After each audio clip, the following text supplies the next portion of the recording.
크게 실패하면 회복이 어렵지만 작은 실패는 자기가 뭐가 부족한지를 되게 짧은 시간 안에 인사이트를 얻어갈 수 있거든요. 실험하듯이 그렇죠. 실험하는 거죠. 그러니까 실패는 굉장히 소중한 성공의 밑거름이 될 수밖에. 뭐 너무 당연한 이야기지만, 네, 뭐 일론 머스크가 좌절하거나 후회하는 일이 없겠어요. 뭐 화성의 그 수많은 실패가 그 사람에게는 엄청난 자양분이, 뭐 그 원리는 누구에게나 똑같다고 생각합니다.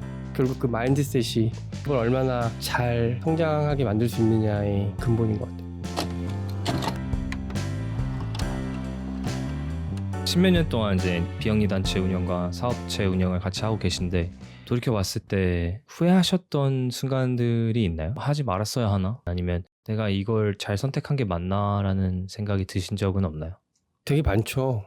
어쨌든 사람이 자기의 삶을 성찰하면 후회되는 부분들은 항상 있을 수밖에 없거든요. 근데 저는 어느 순간부터 그렇게 생각한 것 같아요. 그러니까 후회는 의미가 없는 것 같아요. 오히려 부족한 것이 나에게 좋은 자양분이 되게 하는 게 의미가 있는 것 같아요. 실수했거나 잘 못했을 때 그것이 나한테 되게 의미 있는 경험이라 그 다음에 그런 실수를 덜하고 더 좋은 선택을 하게 되는 거죠.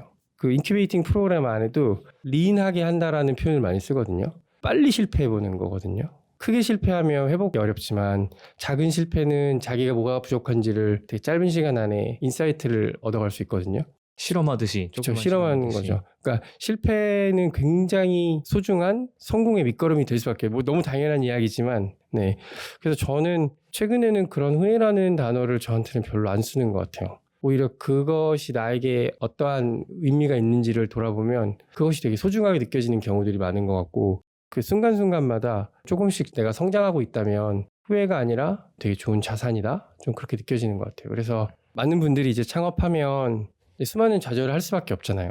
창업하면 네트워크도 중요하고 돈도 중요한데 제일 중요한 거는 마인드셋인 것 같거든요. 쓰러졌을 때 그것을 내가 어떻게 수용할 수 있느냐, 뭐 회복 탄력성, 그런 식으로 많이 얘기하죠. 결국은 스스로 잘 회복할 수 있느냐. 많은 힘든 시간이 있었지만 예전엔 그걸 그냥 후회하고 그 과거에 집착해 있다면 지금은 그것이 나에게 너무나 소중한 시간이었구나라고 생각하면서 내가 다시 그 시간을 통해 점프업하고 성장하는, 요즘에는 그런 부분들이 저에게 조금씩 생겨나는 변화인 것 같아요. 그러니까 어떤 안 좋은 일이 있을 때, 마음대로 되지 않는 일이 있을 때 후회하면은 사실 어떻게 보면 과거에 계속 그쵸. 머무는 건데, 그렇죠. 과거에 머문다고 해서 달라지는 건 아니니까 그렇죠. 네. 지금 내가 이걸 다르게 할 수 있는 거에 집중하는 그런 맞습니다. 태도를 갖는. 네. 그러면 그게 나에게 되게 부정적인 후회에서 되게 긍정적인 멋진 자양분으로 탁 바뀌더라고요. 바로 바뀌더라고요. 그러니까 결국은 마인드셋. 마인셋의 문제입니다. 네. 뭐 일론 머스크가 좌절하거나 후회하는 일이 없겠어요. 뭐 화성의 그 수많은 실패가 그 사람에게는 엄청난 자양분이, 뭐 그 원리는 누구에게나 똑같다고 생각을 합니다. 결국 그 마인드셋이 그걸 얼마나 잘 성장하게 만들 수 있느냐의 근본인 것 같아요. 수많은 생각과 의심과 실패를 했겠죠. 그렇죠. 로켓 런칭하고 첫 번째 성공하는 그 영상을 봤는데 그 얼굴에 진짜 그 환호하는 표정에서 너무나 아이같이 그쵸. 예, 여러 감정들이 지나는 것 같더라고요. 그래서 빠르게 실패하고 긍정적으로 생각하는 마인드셋이 중요하다. 네. 예. 사회적 목표를 달성하기 위해서 살아가려고 하는 사회적 기업가 후배들이 있다면 그분들에게 해주고 싶은 말이 있을까요? 주변에 이제 10년 넘게 하다 보니 창업한 사람들이 굉장히 많잖아요. 근데 성공해서 굉장히 잘 되는 친구들도 있지만 실패한 사람들도 많고, 제일 안타까운 건 이제 건강에 문제가 생기는, 정신적 문제가 생기는 사람들도 되게 많아요. 왜냐면 이렇게 소셜 미션이든 돈을 많이 버는 거든 명확한 목적을 가지고 굉장히 인텐시브하게 자기의 에너지를 몰입해서 투입하는 거다 보니 그것이 되지 않으면 그만큼의 이제 괴리감이 오는 것 같아요. 그러면 이제 몸이 아프거나 정신적으로 문제가 생기거나. 그래서 최근에 제가 제일 중요하게 생각하는 그런 문장 중에 하나가 선호함은 이때 집착하지 않는 거거든요. 그게 되게 중요한 것 같아요, 창업가들에게. 그러니까 당연히 창업가로서 내가 무언가를 하고 싶어하는 선호되는 무언가가 있죠. 하지만 그것이 집착이 돼서 이게 아니면 나의 삶이 부인되는 것 같은 느낌이 오는 순간들이 있거든요. 창업가는 그럴 거 아니에요. 뭐 저 같으면 더블리츠가 망하면 나의 삶이 무너지는 것 같은, 10년 동안 내가 해왔는데 여기서부터는 집착이거든요.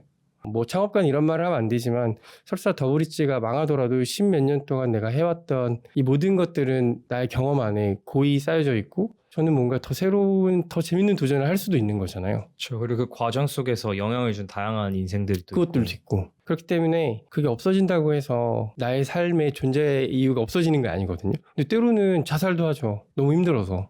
그래서 저는 내가 하고자 하는 어떤 방향성과 선언이 있대 그거에 집착하지 않는 거. 그러니까 그게 아니면 내가 부인받는 그 정도로 가지 않는 거. 이 밸런스를 잡는 게 굉장히 중요하다고 생각을 해요. 아까 내가 했던 실패가 의미가 있다는 것도 마찬가지예요. 뭔가에 집착했는데 그게 실패가 되면 내 인생이 부인받는 것 같아요. 난 이걸 꼭 했었어야 했는데 이걸 실패하다니 망했다. 근데 이게 그냥 선호가 되면 집착하지 않으면 괜찮아. 이걸 바탕으로 나는 또 새로운 걸 할 수 있지. 라는 기회로 변하거든요. 창업을 하기 전에 분들은 잘 이해가 안 될 수도 있어요. 근데 창업을 하는 저를 포함해서 수많은 사람들이 그 창업 여정 속에 잘 되든 안 되든 굉장히 고통스러운 시간들을 많이 겪거든요.